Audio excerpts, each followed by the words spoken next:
सोते सोते सोते हुए इनकम बनाया। Bit bill bit bit bill जो है बिल बिट जो है 28 अगस्त 1931 को जन्म हुआ था।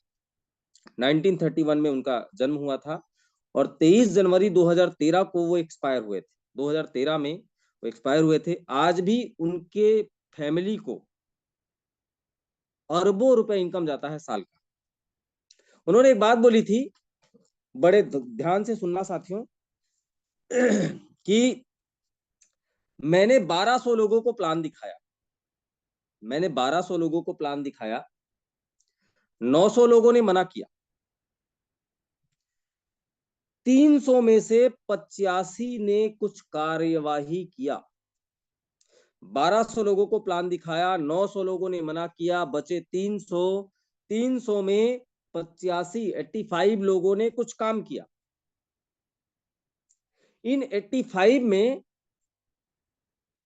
35 लोग ऐसे थे जो काम के प्रति डेडिकेटेड थे, 35 लोग। और उन बचे 35 में से 11 लोगों ने मुझे अरबपति बनाया। शुरुआत कहां से हुई थी? 1200 लोगों को प्लान दिखाया, मतलब 1200 लोगों को प्लान दिखाना पड़ेगा। 900 लोग मना किए, मतलब 900 लोगों ने रिजेक्शन दिखाया, रिजेक्शन किया, विरोध किया। 300 लोग हाँ बोले, 300 लोग उनकी बातों को एक्सेप्ट किए। 85 लोगों ने 85 लोगों ने थोड़ा बहुत काम किया और 35 लोग सीरियस होकर काम किए। और धीरे धीरे धीरे धीरे आते आते 11 लोग बचे जिन्होंने बिल बिट को अरबपति बनाया। मतलब आपको इस इंडस्ट्री में रिजेक्शन झेलना पड़ेगा। Network marketing is a game of rejection. जो जितना ज्यादा रिजेक्शन झेलेगा, जो जितना ज्यादा ना सुनेगा, जो जितना ज्यादा प्लान शो करेगा विदाउट झिझक के, वही इस इंडस्ट्री में सफल होगा। लेकिन हम करते क्या है? 2 4 10 20 लोगों को प्लान दिखाए, उसके बाद में अरे रिजल्ट नहीं आ रहा है, अरे प्लान खराब है, अरे कंपनी खराब है, इससे बढ़िया और कंपनी चल रही है, इससे बढ़िया और प्रोडक्ट चल रहे हैं, कंपनी में प्रोडक्ट कम है। हेलो, कंपनी में प्रोडक्ट की संख्या कम है, ऐसे लोग कंप्लेन करते हैं। आप और मैं जब इस इंडस्ट्री में आए पहली बार, तो हम 6 पड़ाव से गुजरे थे। आपको वो दिन याद होगा जब आप इस इंडस्ट्री में आए। यहां आने के पहले आप कोई ना कोई काम कर रहे थे। कोई मेडिकल शॉप चला रहा था, कोई किराने की दुकान चला रहा था, कोई नौकरी कर रहा था, कोई और छोटा मोटा काम कर रहा था। जब पहली बार हम इस इंडस्ट्री में आए तो कंफर्ट जोन में थे, कंफर्ट जोन में, मतलब छोड़ने को तैयार नहीं थे अपने पुराने काम को। पार्ट टाइम हमने स्टार्ट किया, सोचते थे कि मैं अपने वर्तमान काम को छोड़ दूंगा तो मुझे कहीं मैं डूब ना जाऊं। मेरे साथ भी ऐसा हुआ था।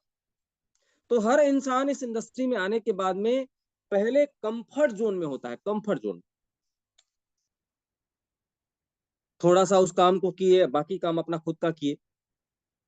और कंफर्ट जोन से जो बाहर निकल गया, कंफर्ट जोन को जो छोड़कर आगे निकला, वो आ जाता है साथियों डेंजर जोन में। डेंजर जोन ऊपर ले रहा हूं, आप उस बात को फिर समझ पाएंगे।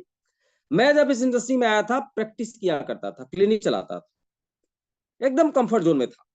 दिन का 700 800 रुपए इनकम आ जाता था, महीने का 20 22 हजार रुपए 25 हजार रुपए कमा लेता।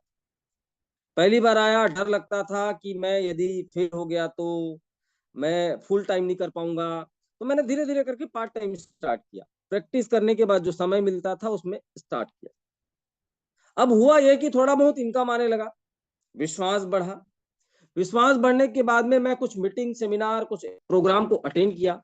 और बहुत सारे प्रोग्रामों को अटेंड करने के बाद में मुझे एक बात समझ में आई कि जो स्टेज में बोलने वाला आदमी है ना, जो 4 लाख 3 लाख 5 लाख रुपए कमा रहा है, कहीं ना कहीं वो 100% अपना दे रहा है। मैं कब तक ऐसा करूंगा कि प्रैक्टिस से 22 25 हजार रुपए कमाया, नेटवर्क मार्केटिंग से 5 7 हजार रुपए कमा रहा हूं, क्योंकि मेरी सोच बड़ी है। सोच मेरी बड़ी है और मैंने फाइनली ये निर्णय लिया कि मुझे प्रैक्टिस बंद करनी पड़ेगी। तुरंत नहीं लिया, थोड़ा बहुत इनकम आया, कुछ प्रोग्राम वगैरह अटेंड किए तो मुझे विश्वास हुआ कि मुझे फुल टाइम देना चाहिए। और जैसे ही मैं क्लिनिक को बंद किया, मैं आ गया डेंजर जोन में। डेंजर जोन, पहले कंफर्ट जोन, फिर डेंजर जोन। डेंजर जोन कैसे हुआ? यदि मैं फेल हो गया तो दोबारा उस काम में कैसे जाऊंगा? क्या मुंह लेकर जाऊंगा? घर वालों को क्या बोलूंगा? परिवार वालों को क्या बोलूंगा? दोस्त यार को क्या बोलूंगा? जो मेरे पास पेशेंट आते हैं उनको क्या जवाब दूंगा? तो दूसरा जोन है साथियों डेंजर जोन। अब डेंजर जोन को यदि आप पार कर लिए तो तीसरा जोन आता है, वो है करेज जोन। करेज, COURAGE, करेज जोन। वहां पर थोड़ा अपने आप को कंफर्ट फील करते हैं, हाँ थोड़ा सा अच्छा हो रहा है मेरे साथ। बड़ी कामयाबी नहीं मिलेगी करेज जोन, बट थोड़ा सा कंफर्ट फील होगा। वहां से ऊपर और आप जब जाएंगे तो आपको आएगा इफेक्टिव जोन। इफेक्टिव जोन, ये इफेक्टिव जोन क्या है?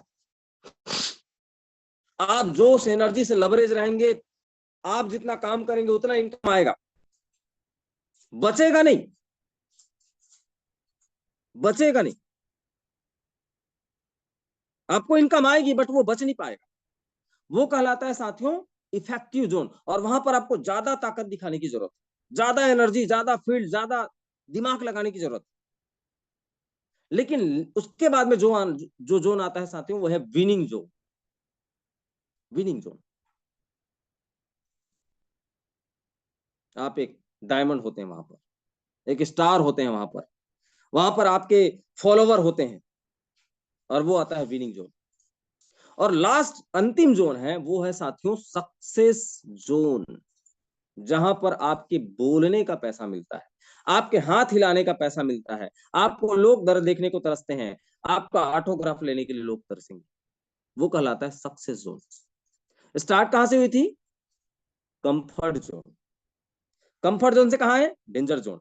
डेंजर जोन से करेज जोन। करेज जोन से इफेक्टिव जोन। इफेक्टिव जोन से विनिंग जोन। विनिंग जोन से सक्सेस जोन। ये है एक पड़ाव, शुरू से सक्सेस होने तक की एक स्टोरी है साथियों, जिसमें आपको इस चीज से गुजरना पड़ेगा। अब ये जो इतने जोन बताया, उसका टाइम पीरियड क्या है? यदि आप अच्छी कंपनी पकड़े हैं, अच्छा अपलाइन है आपके पास में, तो ओनली फॉर 5 ईयर, 5 साल, 5 साल। लेकिन ये 5 साल के लिए हम डरते हैं। नौकरी के 35 साल, जॉब के 35 साल, छोटे मोटे कारोबार के 35 से 40 साल करने को घबराते नहीं, लेकिन 5 साल नेटवर्क मार्केटिंग के लिए हम घबराते हैं, डरते हैं, नहीं हुआ तो। आपको पता है 2018 के पहले प्रधानमंत्री मोदी की सरकार थी। 2018 से 2023 अभी मोदी जी की सरकार है। 5 साल गुजर गया, पता चला? 5 साल निकल गया, पता चला फिर से चुनाव आने वाला है। अब इसी तरीका से सोच के देखिए, इन 5 सालों में हम किसी एक अच्छी कंपनी को पकड़ के 5 साल शून्य से स्टार्ट करते और धीरे धीरे धीरे धीरे धीरे करके बिल्ड करते जाते। ये मैंने जितने जोन बताए उसको पार करते जाते आप, तो आज आप क्या होते? सक्सेस जोन में होते। साथ आपके हाथ हिलाने का पैसा आता, ऑटोग्राफ का देने का पैसा आता। तो ये एक पड़ाव है, ये एक समय है, ये एक शेड्यूल है, ये एक सक्सेस का ड्यूरेशन है साथ। और इस स्थिति से हर आदमी को गुजरना पड़ेगा। रातों रात कामयाबी नहीं मिल सकती। कोई बोलता है कि मैं 1 साल में आने के बाद मैं लाख रुपया कमाऊंगा। कई कई लोग तो ऐसे हैं, शुरुआत किए 15 दिन 20 दिन के अंदर चेक नहीं आया, दिमाग खराब। आगे मैं आपको बताने वाला हूं कोर सिद्धांत। आपने उस दिन सुना, क्या क्या सुना था? 100% प्रोडक्ट यूजर बनो, लिस्ट बनाओ, ड्रीम पीपल और पोस्टपोन वर्क का, शेयर द प्रोडक्ट करो, show the plan and demo करो, follow up and follow through करो। अब मैं आपको बताऊंगा कोर बनाना। तो मैं एक स्लाइड शेयर करता हूं, उसमें आपको समझ में आएगी कि आपको कोर कैसे बनाना है।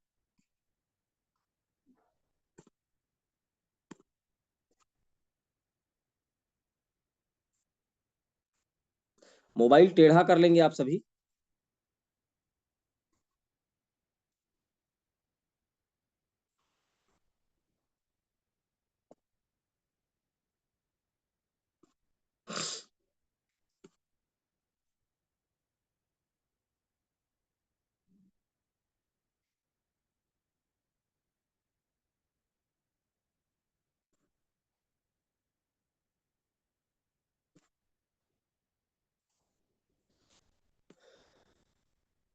जब तक आप लक्ष्य को देखते रहेंगे तो आप, तो बाधाएं आपको नहीं दिखाई देंगी। आपका गोल, आपका फोकस, आपकी मंजिल, आपका ड्रीम, जब तक आप देखते रहेंगे आपको बाधाएं नहीं दिखाई देंगी। एक बात आपको याद होगा जी, जब चिड़िया के आंख को निशाना बनाने की बारी आई और गुरु ने पूछा दुर्योधन से तुमको क्या दिखता है, तो उस दुर्योधन ने कहा था मुझे चिड़िया के पंख, चिड़िया के पैर, पेड़ के पत्ते दिखते हैं। मतलब लक्ष्य में फोकस नहीं है, लक्ष्य में फोकस नहीं है, फोकस इधर उधर इधर उधर। लक्ष्य में कभी कभी फोकस जाता है। गुरु ने वहां पर कहा था दुर्योधन को, क्या चिड़िया का आंख दिखता है? बोले हाँ वो भी दिख रहा है, पैर भी दिख रहा है, पंख भी दिख रहा है, पत्ते भी दिख रहे हैं और आंख भी दिख रहा है। मतलब लक्ष्य से भटकना। लेकिन जब वही बात अर्जुन को पूछा गया तो उसने एक ही बात बोली, मुझे कुछ नहीं दिख रहा है गुरुजी, मुझे सिर्फ दिख रहा है चिड़िया की आंख। ऐसे ही हमारे जीवन में होता है कि हम जब लक्ष्य से दिशा भटकाते हैं तो हमें समस्याएं दिखती है, समस्याएं। आप सोच कर देखिए, आपको जाना है माता वैष्णो देवी के दरबार, घर से आप निकले, या आपको जाना है क्या बोलते हैं उसको, मुसलमानों में जो क्या बोलते हैं उसको, मैं भूल रहा हूं, चलिए वैष्णो देवी के दरबार जाना है आपको, आप घर से निकल गए, तो आपका लक्ष्य कहाँ होगा? लक्ष्य होगा मैं वैष्णो देवी के मंदिर में मैं गया, घंटी बजाने लगा हूं और मैं वहां प्रणाम कर रहा हूं दुर्गा माता को, वैष्णो माता को। उस समय आप ये नहीं देखते कि खच्चर से जाएंगे, पैदल जाएंगे, कांटा गड़ेगा, ठंड होगी, बरसात होगी, गर्मी होगी, नो। क्योंकि आपने लक्ष्य क्या बनाया है? वैष्णो मय देवी के मंदिर तक मुझे जाना है। सॉरी, ये स्लाइड थोड़ा सा वो हो गया।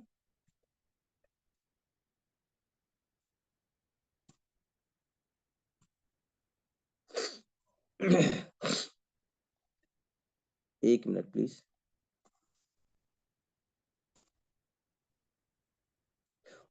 उसी प्रकार साथियों, आपको लक्ष्य दिखना चाहिए, समस्याएं आपके आस पास भी नहीं आएगी। अबाउट कोर, जिस प्रकार से सौर मंडल में सभी तारों का सूर्य होता है उसको कोर कहते हैं।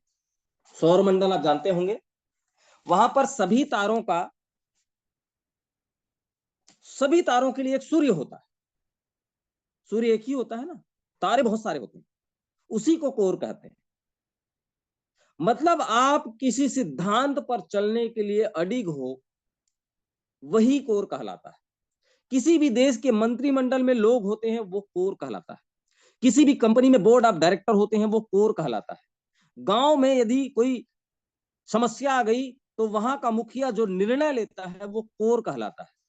जिले का एक मालिक होता है कलेक्टर, उसको कोर कहते हैं।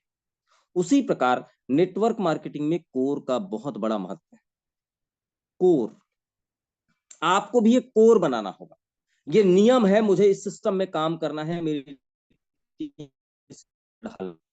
कोर का मतलब होता है सिद्धांत। आगे बढ़ते हैं हम। पावर कोर, कोर के पास में क्या क्या पावर होनी चाहिए? पहला, कंपनी के ऊपर पूर्णतः विश्वास, प्रोडक्ट में विश्वास, नेटवर्क मार्केटिंग की ये जो इंडस्ट्री है उसके ऊपर अटूट विश्वास, सिस्टम में विश्वास, और लास्ट है अपने आप के ऊपर विश्वास। ये कोर ग्रुप के हर व्यक्ति के पास होना चाहिए। ये 5 विश्वास, कंपनी में विश्वास, प्रोडक्ट में विश्वास, नेटवर्क मार्केटिंग, इंडस्ट्री में विश्वास, सिस्टम में विश्वास और अपने आप के ऊपर विश्वास रखने वाले ही कोर कहलाते हैं। 4 पिलर ऑफ नेटवर्क मार्केटिंग, ये 4 पिलर है नेटवर्क मार्केटिंग। इसमें से एक पिलर भी गिरा तो छत गिर जाती है साथ, एक पिलर भी अपने जगह से डगमगाया तो पूरा घर उजड़ जाता है। और पहला है कंपनी, दूसरा है सिस्टम, तीसरा है अपलाइन और चौथा है हम स्वयं। ये 4 पिलर है। कंपनी रहेगी तो मैं रहूंगा, अपलाइन रहेगी तो कंपनी रहेगी, सिस्टम रहेगा तो कंपनी, अपलाइन और मैं खुद रहूंगा। मैं ही ना रहा तो ना कंपनी रहेगी, ना सिस्टम रहेगा, ना अपलाइन रहेगा। ये 4 पिलर है और इसमें से सभी पिलर का बराबर अपने जगह खड़े रहना बहुत ही जरूरी है। बेचने के व्यवसाय में गर्व महसूस करना। आप सभी को पता है हम सेल्स के काम करते हैं, सेल्स का काम करते हैं। एक ऐसा सेल्स का काम जहां पर हमको प्राउड फील होना चाहिए। दुनिया में हर कोई कुछ ना कुछ बेच रहा है और हमें कुछ ना कुछ खरीद भी रहा है। कोई ना कोई कुछ ना कुछ बेच रहा है, कोई ना कोई कुछ ना कुछ खरीद रहा है। अब आपको तय करना है कि बेचने के काम में आपको जाना है कि खरीदने के काम में आपको जाना है। क्योंकि आपको पता होगा साथियों, बायर और सेलर, सेलर ही महान बना है, बायर कभी महान बड़ा आदमी नहीं बन पाया है। क्या हम सेल्समैन हैं? अब सवाल आता है क्या हम सेल्समैन हैं? जब मैं शुरू शुरू में आया था तो मेरे परिवार के लोग भी बोलते थे, मेरे दोस्त यार बोलते थे सेल्समैन का काम करता है, दवाई बेचता है, साबुन बेचता है, पेस्ट बेचता है। आप एक्चुअल में सोच कर देखिए, क्या हम सेल्समैन हैं? और यदि ये बातें जो लिखी हुई हैं वो सही है तो हाँ मैं सेल्समैन हूं। कौन नहीं बेच रहा बताइए?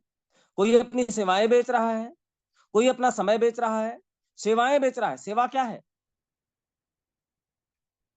आपने बड़े बड़े प्रवचन करने वाले लोगों को देखा होगा, देखा है ना? 10 लाख 15 लाख रुपए लेकर वो प्रवचन देने के लिए आते हैं 4 से 5 दिन के लिए। और प्रवचन जैसे ही चालू होता है वो क्या कहते हैं पता है? क्या लेकर आए थे, क्या लेकर जाओ। ये सब मोह माया है। क्या कर रहा है वो? अपनी सेवा बेच रहा है 10 से 15 लाख रुपए लेकर। कोई अपना समय बेच रहा है।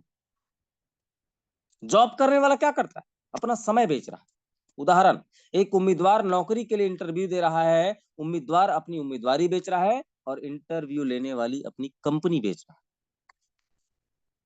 हर आदमी कुछ ना कुछ बेच रहा है। और जब इस सिद्धांत को आप स्वीकार करते हैं तो आपको प्राउड फील होगा कि आप भी सेल्स के धंधे में। क्या हम सेल्समैन हैं?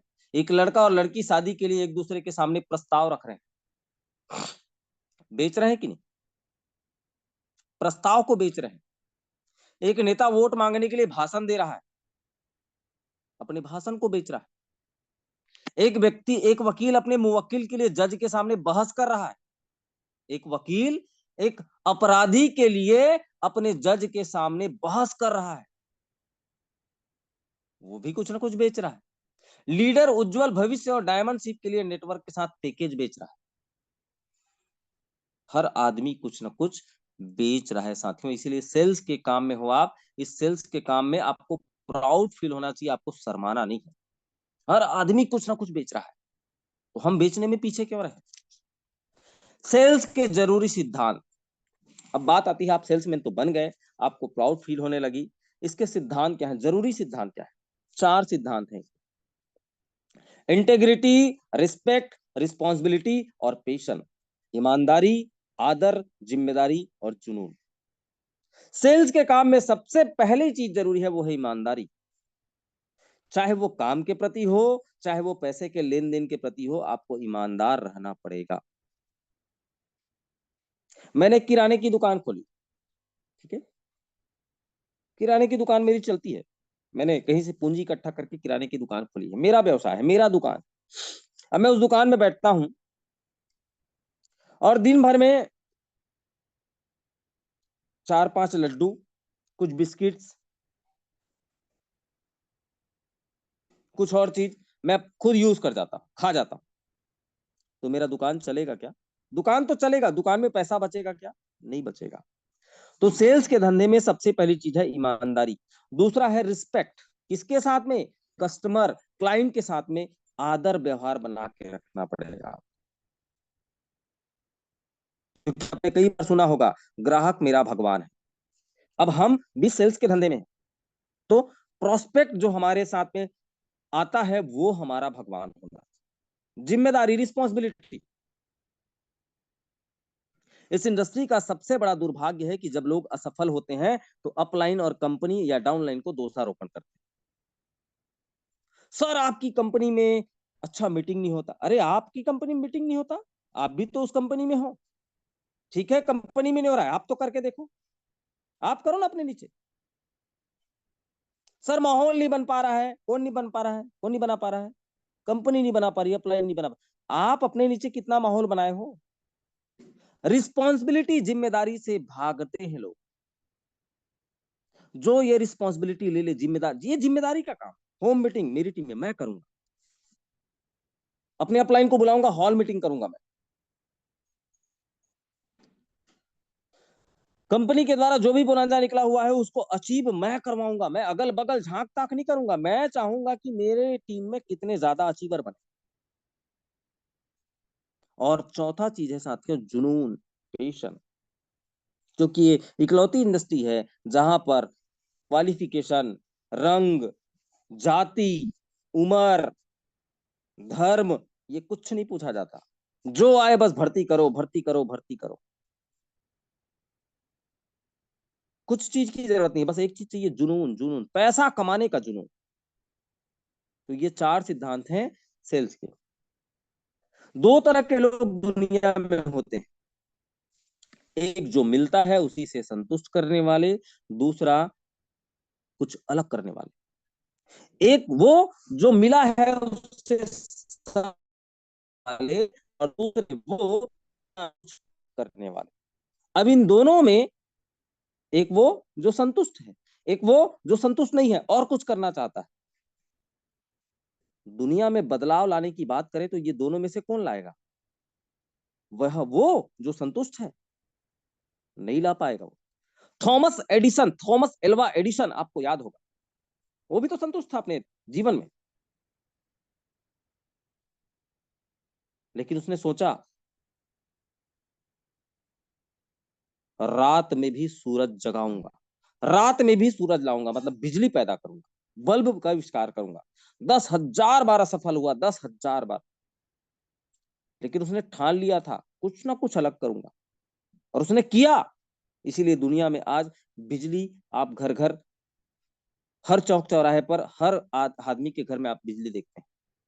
थॉमस अल्वा एडिसन ने ये नहीं सोचा होता ना, तो बदलाव नहीं होता साथ। तो दो कैटेगरी के लोग हैं इस समाज में, एक वो जो सेटिस्फाइड है, संतुष्ट हैं, जो है चल रहा है, एक वो जो इस दुनिया में कुछ अलग करना चाहते हैं। अब आपके ऊपर है कि आप दोनों श्रेणी में से कौन सी श्रेणी के लोगों को फॉलो करेंगे, कुछ अलग करने वालों को या सेटिस्फाइड रहने वालों को। लेकिन जब भी कुछ अलग करते हैं तो बहुत सारे लोग विरोध में आ जाते हैं, चाहे वो अपना ही नुकसान कर लें, लेकिन आपको वो काम आसानी से नहीं करने देते। जब आप कुछ दुनिया में अलग करने चाहते हैं ना, तो बहुत सारे लोग आपके विरोध में आते हैं। ये नेटवर्क मार्केटिंग इंडस्ट्री भी अलग हटके है। खेती, नौकरी, व्यवसाय, है ना, ये हम सदियों से देखते आ रहे हैं, हमारे दादा परदादा, उनके दादा परदादा सबने किया। लेकिन जब नेटवर्क मार्केटिंग जोड़ने से पैसा आएगा तो लोगों को यकीन नहीं होता। और जब इस काम को जब आप करेंगे तो लोग विरोध तो करेंगे। जैसे हवाई जहाज बनाने वाले को विरोध किया गया, हवाई जहाज बनाने वाले क्या कहा था? मैं आसमान में आदमी को उड़ाऊंगा। जब पहली बार लोगों ने सुना, हंसने लगे, पागल हो गया है, कैसे उड़ेगा? किसी ने कहा था मैं देश को, भारत देश को आजादी दिलाऊंगा, उसके ऊपर भी लोगों ने हंसा था। किसी ने कहा था मैं लोगों को कंप्यूटर तक पहुंचाऊंगा, उसके ऊपर भी लोग हंसे थे। किसी ने कहा था मैं हर घर में टॉयलेट बनवाऊंगा, ये भारत देश के प्रधानमंत्री मोदी ने कहा था, लोग हंसे थे। पागल हो गया है, कैसे बनाएंगे? लोग विरोध करते हैं, आपके ऊपर है उस विरोध को आप स्वीकार करते हैं कि उस विरोध के अनुरूप आप ढल जाते हैं। तो ये मैंने बताया साथियों आज आपको कोर का सिद्धांत।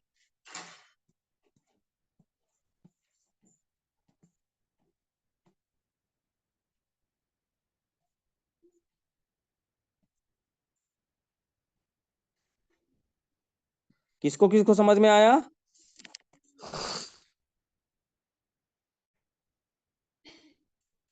साइड क्या हो गया भाई?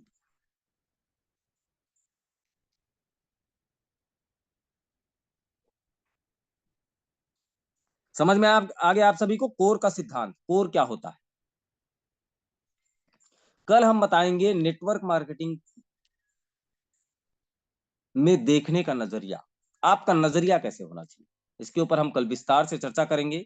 और आज आप सभी को नवरात्रि के 90 दिन की ढेर सारी शुभकामनाएं।